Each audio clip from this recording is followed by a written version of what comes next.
पहाटे 5ला उठतो, 6ला मी साईटवर कामाला सुरुवात करतो, जे काही मला पाहणी करायची. का तर लोकांना त्रास होऊ नये, आपल्यामुळं ट्रॅफिक थांबू नये, आपल्यामुळं कारण नसताना मग ट्रॅफिक थांबल्यावर लोक फार वाईट बोलतात. परवाच आम्ही तर फ्लायओव्हर, डबल फ्लायओव्हरचं उद्घाटन करायला मुख्यमंत्र्यांनी नेमका संध्याकाळचा वेळ दिला. मी त्यांना म्हणत होतो की मी संध्याकाळी वेळ देऊ नका. पिंपरी चिंचवडकरांना माहिती आहे, पुणेकरांना माहिती आहे, मी फ्लायओव्हरची उद्घाटन असली की साधारण 6:30 किंवा 6:45ची सकाळची वेळ देतो. एक रिबीन लावायची, कापायची, गाडी घेऊन जायचं, झालं उद्घाटन.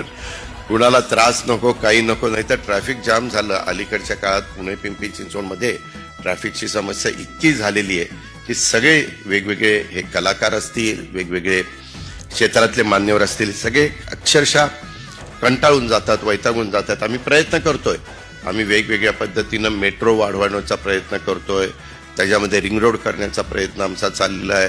वेगवेगळे रुंदीकरणाच्या करता आम्हाला वाईटपणा घ्यावा लागतोय. काही ठिकाणी आम्ही फ्लायओव्हर करतोय, काही ठिकाणी डबल फ्लायओव्हर करतोय.